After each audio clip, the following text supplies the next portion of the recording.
তখন কোনো উপায় ছিল না, পায়খানা করে বিছানায় পায়খানার ভিতরে পড়ে থাকতাম। সাফ করতে আমি পারি না, বলতেও পারি না, আমার ভাষা নাই। শীতের রাতে পেশাবের মধ্যে পড়ে আছি, এত অসহায়, আমি না কাঁদলে কেউ আমার কাছেও আসে না, কথা বলতে পারি না।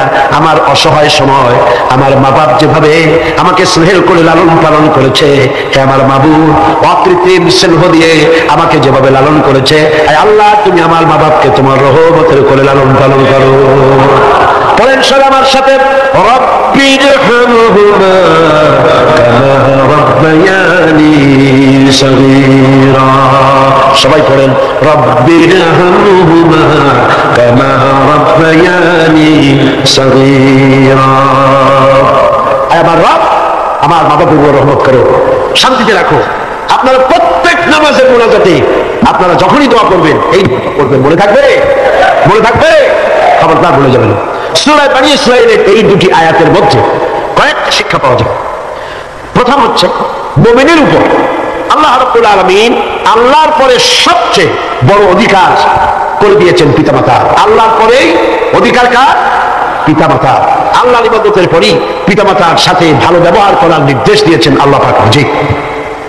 আর 2 নম্বরে, মাতা পিতা বার্ধক্যে উপনীত হলে তাদের মেজাজের ভিতরে কিছুটা রুক্ষতা আসতে পারে, পারে না? মা বাপ যখন মানুষ যখন বুড়া হয়ে যায় তখন মেজাজ কি ভালো থাকে নাকি? না না, এক পিড়ি সব বিমারি, একটা রোগী শত, এক বার্ধক্য শত রোগের উৎস। নানান রকমের রোগ ব্যাধি আসে, কানে কম শোনে, স্বাস্থ্য ভালো না, মেজাজ খারাপ, এই জন্য তাদের মেজাজটা একটু রুক্ষ হয়ে যায়। সন্তান তাতে যেন বিরক্ত না হয়, খুশির সাথে বরদাস্ত করতে হবে, এমনকি বহু শব্দটি বলা যাবে না। সুবহানাল্লাহ, আল্লাহ নিষেধ করছেন বরদাস্ত। অনেক লোক আছে মা বাবা বুড়ো হয়ে গেছে, আর এই বুড়ো হয়ে যাওয়ার পর বিরক্ত হয়ে সন্তান বলতে থাকে, এই বুড়িটা মরে না কেন, বুড়াটা মরে না কেন? বলেন নাউজুবিল্লাহ, মরে না কেন? আমার বন্ধুগণ, কি করে এই কথা আপনার মুখ থেকে বেরোলো? আপনার কি মনে নাই আপনি যখন ছোট ছিলেন তখন অসুস্থ হয়েছেন, টাইফয়েড হয়েছে, রোগ হয়েছে, ডাক্তারপত্র তেমন সেখানে পাওয়া যেত না, আপনার কাছে বসে ঘরে বৈদ্যুতিক লাইট নাই, কেরোসিনের আলো জ্বালায়া মা শিয়রে বসে বসে কোরআন শরীফ তেলাওয়াত করে আর চোখের পানি দর দর করে পড়তে থাকে। আখিরি রজনীতে মা দুহাত উঁচু করে রোগাক্রান্ত মৃত্যু শয্যায় শায়িত সন্তানের পাশে বসে দোয়া করে, রব্বুল আলামিন আমার জীবনের বিনিময় আমার সন্তান তার হায়াত দারাজ করে দাও। যেই মা এমন করে দোয়া করে সন্তানের জন্য, সেই সন্তান বউর কথা মতো অথবা নিজেই মায়ের মেজাজ খারাপ দেখে বলে, বুড়িটা বলে না কেন? নাউজুবিল্লাহ। আল্লাহ পাক বলছেন, মাতা পিতার মান মর্যাদার দিকে লক্ষ্য রাখো। সূরা বনী ইসরাঈল আয়াতে এই শিক্ষা পাওয়া যায়, মান মর্যাদার ভিতরে উপরে লক্ষ্য রাখো, কারণ এখন আয় রোজগার করতে পারে না আগের মতো, তাদের অভিমান আসতে পারে, যখন যা প্রয়োজন সন্তানটা দেয় না, বউ একটা ঘরের মধ্যে দাজ্জাল মার্কা, চাইলেও পায় না, নানান রকম অসুবিধার কারণে মা অভিমান হতে পারে, গোসা হতে পারে। আল্লাহ নির্দেশ করছেন, সন্তান তুমি যেন মা বাপের সাথে রাগারাগি করবে না, মায়ের সাথে পিতার সাথে কখনো খারাপ ব্যবহার করবে। কে নিষেধ করেছেন? বিনয়ের সাথে কথা বলো। আল্লাহ বলছেন, মা বাবার সাথে কিভাবে কথা বলো? বিনয়ের সাথে, নরম সুরে, একান্ত অনুগত খাদেমের মতো কথা বলো। সুবহানাল্লাহ। পিতামাতার অসহায় এবং দুর্বল অবস্থায় তাদেরকে বেশি করে সম্মান করো, কারণ মনে রাখা দরকার, তোমার হাজারো বিরক্তি সহ্য করেছে ছোটবেলায় তোমার মা বাবা, হাজারো বিরক্তি সহ্য করেছে, পড়ে উঠেছো, গাড়ি উঠেছো, পেশাব করেছো, পায়খানা করেছো, বিরক্তি সহ্য করে নাই মা? সহ্য করে নাই? হাজারো বিরক্তি সহ্য করেছে। এই জন্য আল্লাহ পাক বান্দাকে স্মরণ করে দিয়েছেন, বান্দারে মা বাপের জন্য দোয়া করবি, রব্বিরহামহুমা কামা রাব্বায়ানি সগীরা। এই দায়িত্ব কে দিলেন? কে দিলেন? এখন আপনি যেন দায় সারার জন্য, আল্লাহ দায়িত্ব দিছে বলে আপনি দায় সারার মতো মায়ের একটু কাপড় দিলেন, বাপের একটু জামা দিলেন, 2-5টা টাকা দিলেন, দায় সারার জন্য দিচ্ছেন না অন্তরের মহব্বত দিয়ে দিচ্ছেন? এটা দেখছেন কে? দেখেন আল্লাহ কি বলছেন, রব্বুকুম আ'লামু বিমা ফি নুফুসিকুম ইন তাকুনু সালিহিন ফাইন্নাহু কানা লিল আওয়াবিন গফুরা। তোমার রব কিন্তু জানেন যে তুমি কি গায়ে সারা গোছের কাজ করছো না আমার অর্পিত দায়িত্ব হিসেবে তুমি তোমার মাকে সম্মান করছো, টাকা দিচ্ছ, পিতাকে সম্মান করছো, আমি দেখতে পাচ্ছি। তবে আল্লাহ পাক তওবাকারীকে ভালোবাসেন, সালিহিনদেরকে ভালোবাসেন। আর আল্লাহ পাক হচ্ছেন গফুর, তিনি হচ্ছেন ক্ষমাশীল। দায়িত্ব পালন হিসেবে মহব্বত দিয়ে, ভালোবাসা দিয়ে, শ্রদ্ধা দিয়ে তোমার মা বাপের খেদমত করবে, দায় সারা গোছের জন্য না হয়। কারণ এককালে তুমি ছেলে যাদের মুখাপেক্ষী, ভালো করে শোনেন, এককালে আমরা সবাই মা বাপের মুখাপেক্ষী ছিলাম না? বলেন ছিলাম না? এককালে তুমি যাদের মুখাপেক্ষী ছিলে তারা আজ তোমার মুখাপেক্ষী হয়ে গেছে। আবার সময় আসবে যখন আমরাও আমাদের সন্তানদের মুখাপেক্ষী হয়ে যাব। তিলকাল আইয়ামু নুদাবিলুহা বাইনান নাস, এটাই হলো ইতিহাস, এরকমই হবে। দাদা বসেছিল পুকুর পাড়ে গোসল করবে, একেবারে কুজো হইয়া হাঁটু মাথার উপর উঠে গেছে। নাতি কাছে গিয়ে বলছে, দাদা বর্ষিটা কত দিয়ে কিনছো? দাদা তো বর্ষির মতো কুজো হয়ে গেছে। দাদা রশির কথা বুঝতে পেরেছেন। দাদা বলছেন, ভাই কেনা লাগবে না, সময় আসলে তুমিও একটা ফ্রি পাবা। কাজে আজকে আমরা এক সময় অসহায় ছিলাম, মা বাপ আমাদেরকে যত্ন করে লালন পালন করেছে, আর তারা অসহায়। তুমি তাদেরকে যদি মর্যাদা দাও, তুমি তখন অসহায় হবে, তোমার সন্তান তোমাকে অবশ্যই মর্যাদা দেবে। সূরা বাকারায় একটি আয়াতে আল্লাহ রাব্বুল আলামিন এভাবে বলেছেন, লা তা'বুদুনা ইল্লাল্লাহ ওয়া বিল ওয়ালিদাইনি ইহসানা। আল্লাহ ছাড়া কারো উপাসনা করো না এবং পিতামাতার সাথে অবশ্যই সদ্ব্যবহার করবে। সূরা বাকারা বনি ইসরাঈল বললে সূরা বাকারার মধ্যে বলছে। এবার বলছে সূরা আনকাবুতে, وَوَصَّيْنَا الْإِنسَانَ بِوَالِدَيْهِ حُسْنًا। কত জায়গায় বলতেছিলাম না, আমি সমগ্র মানব মণ্ডলীকে তাদের পিতামাতার সাথে সদ্ব্যবহার করার জন্য উপদেশ দিচ্ছি, নির্দেশ দিচ্ছি, পৃথিবীর সমস্ত মানুষকে। এখানে মুসলমান বলা হয় নাই, গোটা বিশ্বের মানব মণ্ডলীকে আল্লাহর পক্ষ থেকে নির্দেশ করা হচ্ছে মা বাপের প্রতি শ্রদ্ধাশীল হও। সূরা কাবে বলা হয়েছে, وَوَصَّيْنَا الْإِنسَانَ بِوَالِدَيْهِ إِحْسَانًا حَمَلَتْهُ أُمُّهُ كُرْهًا وَوَضَعَتْهُ كُرْهًا وَحَمْلُهُ وَفِصَالُهُ 30 شهرا। আমি মানব গোষ্ঠীকে নির্দেশ করেছি তোমার পিতামাতার ইহসান করো। তোমার মা তোমাকে গর্ভে ধারণ করেছে অত্যন্ত কষ্টের সাথে, আর ডেলিভারিও করেছে অত্যন্ত কষ্টের সাথে, আর 30টি মাস ধরে নিজের বুকের দুধ দিয়ে খাওয়াইয়া তোমার মানুষ করছে। খবরদার মা বাবার সঙ্গে নাফরমানি করো। মায়ের পেটের ভিতরে যখন সন্তান থাকে, পেটের ভিতরে যখন সন্তান থাকে, সন্তান নড়াচড়া করতে থাকে, মা বাবার স্বাভাবিক, মায়ের স্বাভাবিক অবস্থা তখন আর থাকে না। লক্ষ্য করেন, মায়ের স্বাভাবিক অবস্থা থাকে না, ক্ষুধা কম হয়ে যায়, খেতে পারে না, মাথা ঘুরাতে থাকে, শরীরের ভিতরে একটা অস্বাভাবিক অবস্থা বিরাজ করে, তার মাসিক অসুখটা বন্ধ হয়ে যায়। আল্লাহ রাব্বুল আলামিন তাকে খাওয়াবার জন্য পেটের ভিতরে সন্তান বড় হচ্ছে, এই সন্তান খাবে কি, সেজন্য আল্লাহ রাব্বুল আলামিন মায়ের নাভির সঙ্গে আর সন্তানের নাভির সঙ্গে একটা তার লাগায় দিয়া মায়ের মাসিক রক্তগুলি এগুলি সন্তানের শরীরের ভিতরে সন্তানের শরীরকে দিয়ে আল্লাহ পাক বড় বানায় দেন। আর মা তখন দুর্বল হতে থাকে। এই সময় মাকে সবচাইতে বেশি ভালো খাবার দেওয়া উচিত। আমার দেশে মানুষেরা বোঝে না, পৃথিবীতে অপুষ্টি জনিত রোগে সবচাইতে ভোগে পৃথিবীর মধ্যে নারী মেয়ে লোকেরা। সবচাইতে অপুষ্টি জনিত রোগে কারা ভোগে? মেয়ে লোকেরা। সেদিকে আপনাদের লক্ষ্য রাখা দরকার, আপনার সন্তান ধারণ করেছে, আপনার বংশকে রক্ষা করার দায়িত্ব পালন করছে স্ত্রী। তার সন্তান, তার পেটে যখন সন্তান এসেছে তখন তাকে ভিটামিন খেতে দিতে হবে, ক্যালসিয়াম খেতে দিতে হবে, দুধ খেতে দিতে হবে, মাছ খেতে দিতে হবে, শাক খেতে দিতে হবে, গোশত খেতে দিতে হবে, ভালো ভালো খাবার তাকে দিতে হবে।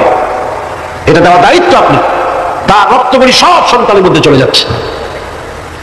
এখন দেখুন আল্লাহ রাব্বুল আলামিন কি করছেন, রক্তগুলি নাভির ভিতর থেকে, পাইপের মধ্য থেকে শরীরের মধ্যে আল্লাহ দিয়ে দিচ্ছেন, মুখের মধ্যে দিয়ে আল্লাহ খাওয়ার নাই, মুখটাকে আল্লাহ পাক পবিত্র রেখে দিলেন, যাতে করে দুনিয়া আসার পরে বান্দা যেন ওই পবিত্র মুখ দিয়ে আল্লাহ রাব্বুল আলামিনের নামের জিকির করতে পারে। দুনিয়া যখন আসলো, সন্তান যখন দুনিয়া আসলো, লাইনটা কেটে গেল। কয়টা লাইন ছিল বুঝেন না কথা? মার পেটের মধ্যে লাইন ছিল কয়টা খাবারে? একটা একটা লাইন ছিল, যখন দুনিয়া আসলো সঙ্গে সঙ্গে লাইনটা কেটে দেওয়া হলো। ডাক্তারিতে কাটুক, নার্সে কাটুক, ডাক্তারে কাটুক, লাইনটা তার কেটে দেওয়া হলো। খাবারের লাইন ছিল, লাইন কাটা। এখন কি হবে দেখুন আল্লাহ রাব্বুল আলামিনের কুদরত কত। মায়ের খেদমত কেন করবেন? পেটের মধ্যে বসে তার রক্ত খেয়েছেন, তার রক্ত দিয়ে আপনার শরীর বড় হয়েছে। আর দুনিয়া আসার পর যখন একটা লাইন কেটে দেওয়া হলো, লাইন একটা কেটে গেল, আল্লাহ পাক বুকের মধ্যে দিয়ে মায়ের বাচ্চার মুখের মধ্যে ডবল লাইন চালু করে দিলেন। ডবল লাইন চালু করে দিয়েছেন, দুধ এসে গিয়েছে। এই দুধ সৃষ্টি করেছেন কে? সন্তান ক্ষুধা লাগলে বলে চাইতে পারে না, বলতে পারে না। আল্লাহ রাব্বুল আলামিন মায়ের কলিজার ভিতরে এবং আকর্ষণ দিয়েছেন সন্তানের প্রতি। সন্তান যখনই ক্ষুধা লাগে, সন্তান কাঁদতে থাকে, আর কান্নার আওয়াজে মায়ের কলিজার ভিতরে অসহ্য বেদনা শুরু হয়ে যায়, সন্তানের প্রতি আকর্ষণ সৃষ্টি হয়ে যায়। যত কাজ থাকুক না কেন সব ফেলে দিয়ে মা দৌড়ে গিয়ে কলিজার টুকরা সন্তানকে বুকের সাথে জড়াইয়া ধরে।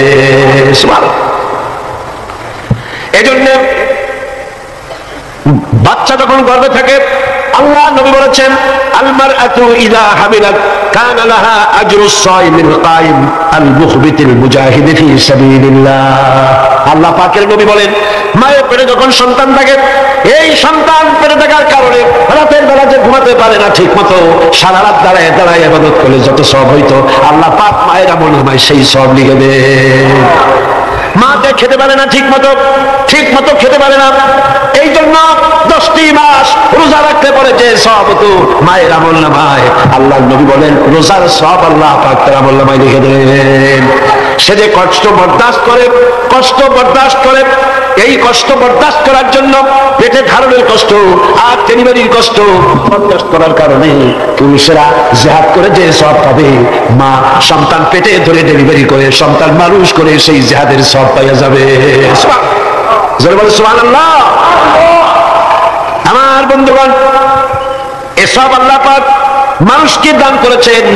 মা বাপের খেদমত করতে বলেছেন, মাকে ভুলে যেও না, মায়ের প্রতি শ্রদ্ধাশীল হও, মায়ের জন্য আল্লাহর কাছে দোয়া করো, আমার কাছে মা বাপের জন্য প্রার্থনা করো। রব্বির হামহুমা কামা রাব্বায়ানি সগীরা। সবাই রব্বির হামহুমা কামা রাব্বায়ানি সগীরা। আয় আল্লাহ, আমার মা বাপ যেমন স্নেহ করে আমাকে লালন পালন করেছে, তুমিও আমার মা বাপকে তোমার রহমতের করে লালন পালন করো। এখানে একটা জিনিস লক্ষ্য করো, হামালাতহু উম্মুহু ওয়াহনান আলা ওয়াহনি, ওয়াহনান আলা ওয়াহনি। শান্তির পর শান্তি, কষ্টের পর কষ্ট, অর্থাৎ পেটে ধরার কষ্ট, ডেলিভারির কষ্ট। এই যে কষ্ট মা বহন করছে, এই কষ্টের ঋণ মানুষ সন্তানেরা কোনদিন শোধ করতে পারবে না। পারবে?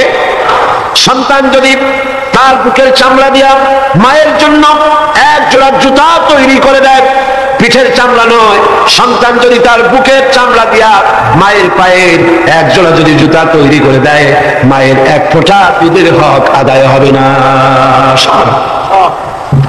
আল্লাহ পাক বলছেন, ওয়া ইন জাহাদাকা আলা আন তুশরিকা বি মা লাইসা লাকা বিহি ইলম ফালা তুতি'হুমা ওয়া সাহিবুহুমা ফিদ দুনিয়া মা'রুফা। আল্লাহ পাক বলছেন, কিন্তু তারা যদি তোমাকে, মর্যাদা তাদের আল্লাহর পরেই মা বাপের মর্যাদা, আল্লাহর পরে কার মর্যাদা? সন্তানের কাছে মা বাপের মর্যাদা। কিন্তু তারা যদি তোমাকে আমার সাথে এমন কাউকে শরীক করার জন্য চাপ সৃষ্টি করে যাকে তুমি চেনো না, আমার শরীক হিসাবে জানো না, তাহলে ফালা তুতি'হুমা, তাহলে অবশ্যই তাদের সে কথা মানবে না। সুবহানাল্লাহ, মানবে না। মা বাপের কথা কতটুকু মানা যাবে এবং কতটুকু মানা যাবে না, সে ব্যাপারে শরীয়ত ঠিক করে দিয়েছে। ঠিক এরকম আরেকটি আয়াত সূরা আনকাবুতের মধ্যে এসেছে। আল্লাহ পাক বলছেন, وَوَصَّيْنَا الْإِنسَانَ بِوَالِدَيْهِ حُسْنًا وَإِنْ جَاهَدَاكَ لِتُشْرِكَ بِي مَا لَيْسَ لَكَ بِهِ عِلْمٌ فَلَا تُطِعْهُمَا। আল্লাহ পাক নির্দেশ করছেন, মা বাপের খেদমত করো, সম্মান করো, ইহসান করো। আর তারা যদি তোমাদের উপরে কোনো চাপ সৃষ্টি করে আমার সাথে কাউকে শরীক স্থাপন করার জন্য, তাহলে অবশ্যই তাদের এই কথা তোমরা মানবে না। এর ব্যাখ্যা হচ্ছে, এই আয়াতটি নাজিল হয় সেই সময় যখন তিরমিজি, আহমদ এবং নাসাই এই তিনটি হাদিসে এই দৃষ্টান্তটা এসেছে এই আয়াত নাজিলের প্রেক্ষাপট সম্পর্কে। এই আয়াতটি নাজিল হয়েছে হযরত সাদ বিন আবি ওয়াক্কাস রাদিয়াল্লাহু তাআলা আনহুর ব্যাপারে। তিনি 18 বা 19 বছর বয়সে ইসলাম কবুল করেন এবং ইসলাম কবুল করার পর তার মা হামনা বিনতে সুফিয়ান, আবু সুফিয়ানের ভাইজি, তিনি দারুণভাবে অসন্তুষ্ট হয়ে গেলেন এবং তিনি অনির্দিষ্ট কালের জন্য ধর্মঘট করলেন, অনশন ধর্মঘট। অনশন ধর্মঘট কিন্তু নতুন কিছু না, আগে ছিল। এই অনশন ধর্মঘট শুরু করলেন এই কথা বলে যে যতক্ষণ পর্যন্ত তার ছেলে সাদ বিন আবি ওয়াক্কাস যতক্ষণ পর্যন্ত আল্লাহর প্রতি ঈমান প্রত্যাহার করে শিরকিয়াতের দিকে ফিরে না আসবে ততক্ষণ পর্যন্ত তিনি অনশন ভাঙবেন না, তিনি কিছু খাবেন না। তার মা দলিল হিসেবে পেশ করলেন ছেলের সামনে যে দেখো পুত্র, তোমার কোরআন অনুযায়ী আমার হুকুম মানা, আল্লাহর হুকুম, আমার হুকুম তোমাকে মানতে হবে। আর আমার সাথে নাফরমানি করার অর্থ হচ্ছে আল্লাহর সাথে নাফরমানি করা। আল্লাহ ওয়াদা করেছে আমার হুকুম তোমাকে মানতে হবে। এখন তুমি ওই তাওহীদকে ছেড়ে দিয়ে এই শিরকিয়াতের দিকে আমি যেদিকে আছি সেদিকে ফিরে আসো। হযরত সাদ বিন আবি ওয়াক্কাস রাদিয়াল্লাহু তাআলা আনহু তিনি অত্যন্ত পেরেশান বোধ করলেন যে আমি এখন করবোটা কি। তিনি রাসূল করিম সাল্লাল্লাহু আলাইহি ওয়াসাল্লামের খেদমতে হাজির হলেন এবং ঘটনার বর্ণনা করলেন। এই ঘটনা যখন বর্ণনা তিনি করলেন রাসূলের কাছে, তখন সূরা আল-কাবুতের এই আয়াত নাযিল হলো, وَوَصَّيْنَا الْإِنسَانَ بِوَالِدَيْهِ حُسْنًا। উপদেশ দেওয়া হয়েছে মানব গোষ্ঠীকে তারা যেন তার মা বাপের প্রতি ইহসান করে, উপকার করে। কিন্তু وَإِنْ جَاهَدَاكَ لِتُشْرِكَ بِي مَا لَيْسَ لَكَ بِهِ عِلْمٌ فَلَا تُطِعْهُمَا। কিন্তু তারা যদি তোমার উপরে শিরক করতে চাপ সৃষ্টি করে অবশ্যই তাদের অনুসরণ করবা না। খবরদার, মা বাপ যদি আল্লাহর হুকুমের বাইরে যদি কিছু বলে সেই হুকুম মা বাপের পালন করা, যারা বলে পালন করা যাবে না। কোন অবস্থাতেই মা বাপের সেই হুকুম পালন করা যাবে না। আয়াতটি ব্যাখ্যা হচ্ছে যে মা বাপের হক তো সবচাইতে বেশি, কোনো সন্দেহ না। কিন্তু সেই মা বাবাই যদি মানুষকে শিরক করতে বলে তাহলে এই শিরক করতে পারবে না। কারণ হলো আল্লাহ পাকের সাথে কাউকে শরীক স্থাপন করা যাবে না। কারণ তাদের অবৈধ আত্মা সন্তানের অমান্য করাই জরুরি। এর দলিল হচ্ছে মা লাইসা লাকা বিহি ইলম, যে ব্যাপারে তোমার জানা নাই আল্লাহর সাথে শরীক করবা এরকম কোন শরীকদার এই পৃথিবীতে কেউ নাই এবং এই সম্পর্কে তুমি জানোই না, সুতরাং তুমি আল্লাহর সাথে মা বাপের কথা মতো কাউকে শরীক স্থাপন করতে পারবে না। তাই মা বাবা যদি ভুলের উপরে থাকে তাহলে সন্তান সেই ভুলকে মানতে পারবে না, সন্তান সেই ভুলকে মানবে না। মা বাপ যদি ছেলে ইসলাম কবুল করেছে, মা বাপ ইসলাম কবুল করে নাই, এমন অবস্থা যদি হয় তাহলেও সেই মা বাপের সাথে খারাপ ব্যবহার করা যাবে না। ব্যবহার করতে হবে কি? ভালো ব্যবহার। কি করতে হবে? এই ভালো ব্যবহার সম্পর্কে রাসূল করিম সাল্লাল্লাহু আলাইহি ওয়াসাল্লামের কাছে প্রশ্ন করা হলো, আইয়ুল আমালি আহাব্বু ইলাল্লাহি তাআলা, আল্লাহর কাছে সবচাইতে ভালো আমলটা কি? রাসূল করিম সাল্লাল্লাহু আলাইহি ওয়াসাল্লাম জবাব দিলেন, আসসালাতু আলা ওয়াক্তিহা, নামাজ তার অক্তমতো আদায় করা, এটাই হলো সবচেয়ে ভালো আমল। সাহাবী প্রশ্ন করলেন তারপরে কি? রাসূলুল্লাহ বললেন, বিররুল ওয়ালিদাইন, মা বাবার খেদমত করা, এটাই হলো সবচেয়ে ভালো কাজ। আরেকজন প্রশ্ন করলেন, মান আহাক্কুন নাসি বিহুসনি সাহাবাতি, হে রাসূল সবচেয়ে আমার কাছে ভালো ব্যবহার পাওয়ার হক কার? আল্লাহর নবী বলেন, উম্মুক, তোমার মা। সাহাবী প্রশ্ন করলেন, সুম্মা মান, এরপরে কে? রাসূল বললেন, উম্মুক, তোমার মা। তারপরে কে? হুজুর বললেন, তোমার মা। তারপরে কে? হুজুর বললেন, তোমার পিতা। মার মর্যাদা কয় গুণ বাড়লো? কয় গুণ বাড়লো? 3 গুণ বেড়ে গেল। কার চাইতে? বাপের চাইতে মায়ের মর্যাদা কয় গুণ? 3 গুণ বেশি বেড়ে গেল।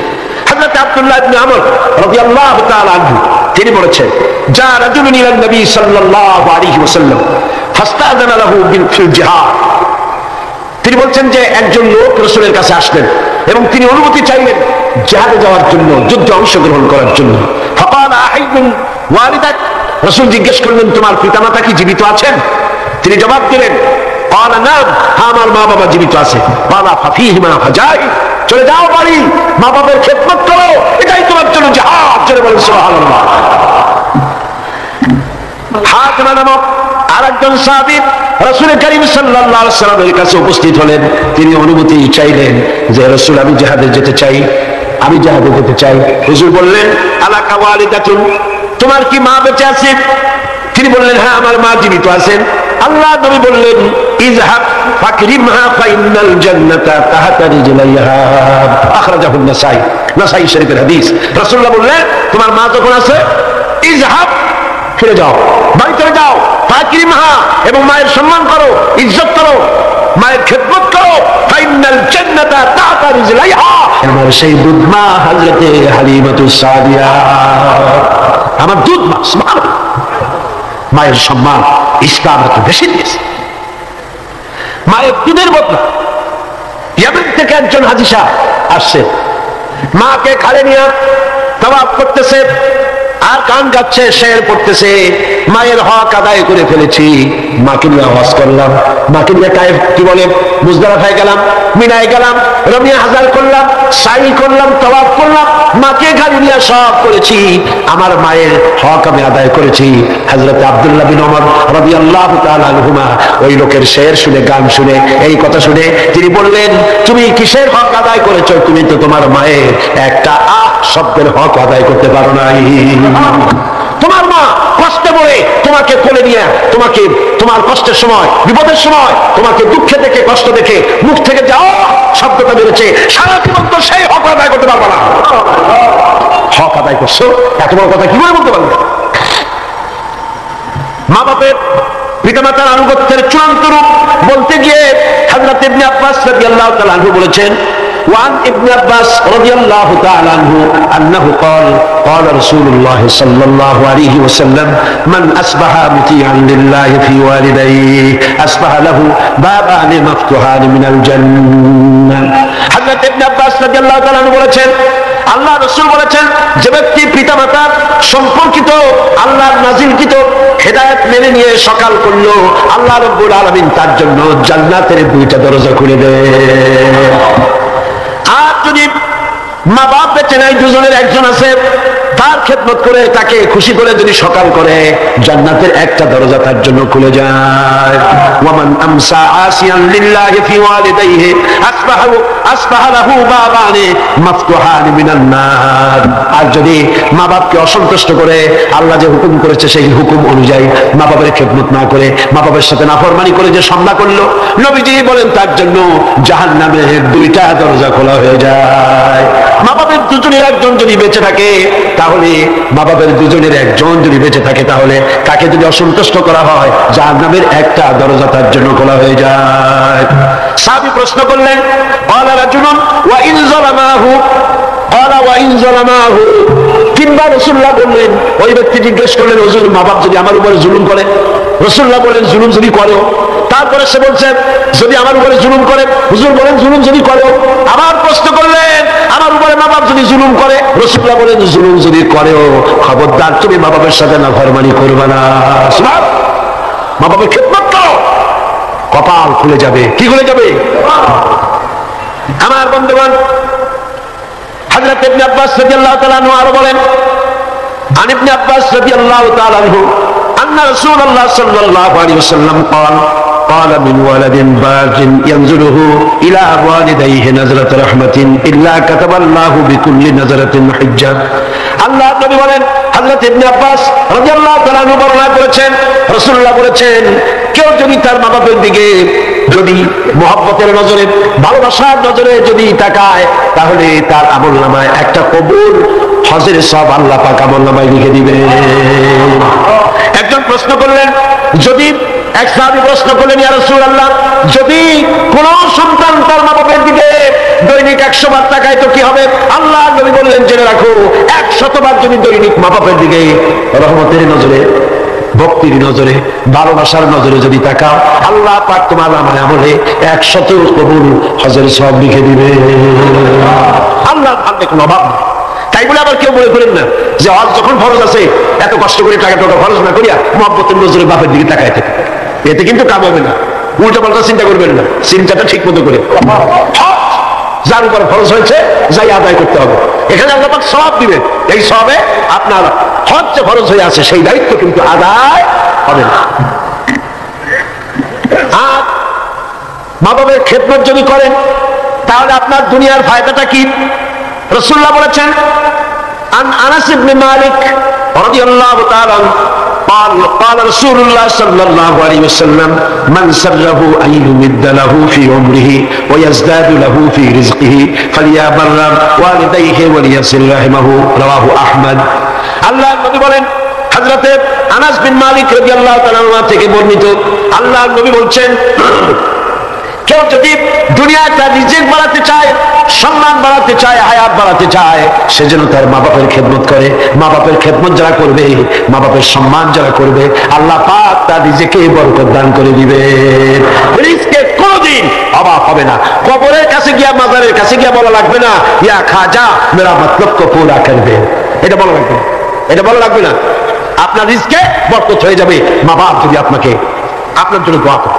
এ দোয়া কবুল, মা বাবার দোয়া কি কবুল। সুতরাং রাসূলুল্লাহ বলছেন, আল্লাহ নবী বলছেন রিজকে বরকত হবে, সম্মান বৃদ্ধি করতে হবে, অশান্তি হবে না, অসম্মান হবে না। মা বাবার খেদমত করবা, রিজকে কোনো অভাব হবে না। সুবহান। হযরত আবী হুরায়রা রাদিয়াল্লাহু তাআলা আনহু বলছেন, عن أبي هريرة رضي الله تعالى عنه عن النبي صلى الله عليه وسلم قال رغم أنفه ثم رغم أنفه ثم رغم أنفه আল্লাহ নবী বলছেন, তিনবার বললেন সে ব্যক্তি অপমানিত হোক, সে ব্যক্তি অপমানিত হোক। কোন ব্যক্তি? قيل من يا رسول الله, কোন ব্যক্তি অপমানিত হোক? قال من أدرك والديه عند الكبر أو أحدهما ثم لم يدخل الجنة। ভালো করে শুনেন, আল্লাহর নবী বলেন সেই ব্যক্তি অপমানিত হোক। তিনবার বললেন। প্রশ্ন করা হলো কোন ব্যক্তি? রাসূলুল্লাহ বললেন মা বাপ দুইজন অথবা একজনকে জীবনে সে পেল আর খেদমত করে আল্লাহর জান্নাত নিজের জন্য ওয়াজিব করে নিতে পারলো না, তার মতো হতভাগ্য আর কেউ নাই। মা বাপ যাদের আছে প্রাণ ভরে তাদের খেদমত করো, তাদের খেদমতে আল্লাহ পাক কিসমত খুলে দেবে। আবু দাউদ শরীফের একটি হাদিস শুনুন।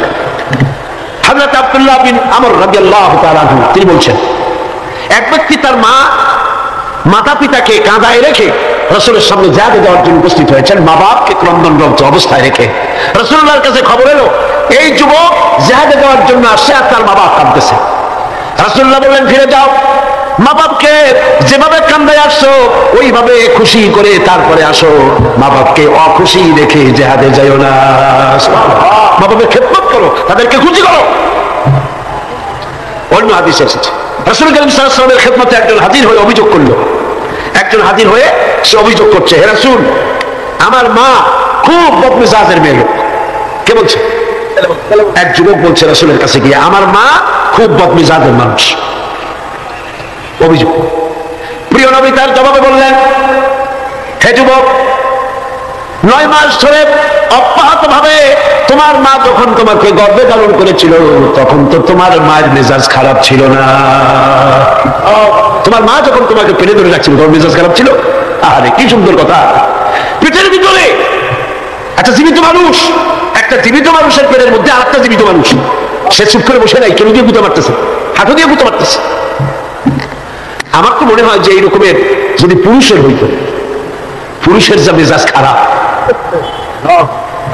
দুনিয়া আসার সাথে সাথে ঠ্যাং করে আসার মাত্র যে পেটের মধ্যে বসে এত নড়াচড়া করছি না। আর মায়ের অবস্থাটা দেখেন, এত কষ্ট পেটে ধারণ করায়, ডেলিভারি যখন করল 10 মাসের পেটে ধরার কষ্ট আর ডেলিভারির কষ্ট, ডেলিভারিতে কত কষ্ট হয় সে কথা আল্লাহ ছাড়া আর কেউ জানে না। এই ডেলিভারি যখন হয়ে যায়, মা যখন বসে এলো, মা প্রথমেই জানতে হয় কি হয়েছে আমাদের দেখাও।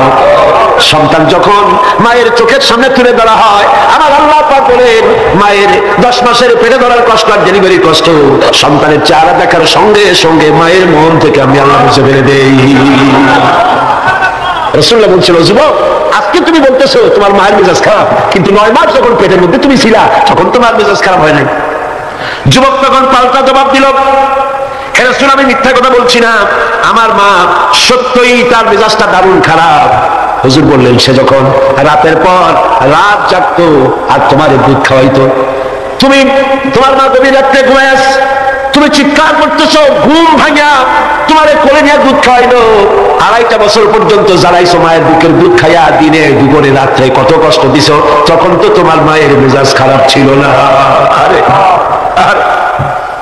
খেতে বসেছে মা, মা কি করে, সকলকে আগে খাওয়ায়, স্বামীরে খাওয়াইলো, মেহমান খাওয়ালো, বাচ্চাদের খাওয়ালো, সব শেষে সামান্য তরকারি আর ভাত আছে, খাইতে বলছে সব শেষে, বাচ্চারে কোলে নিয়ে, বাচ্চা পায়খানা করে দিয়েছে কোলের মধ্যে। মা বিরক্ত হইল না, বিরক্ত হলো না, খাবারের থালাটা সরাই রেখে মা বাচ্চাকে কোলে করে নিয়ে বাচ্চাকে সাফ করালো।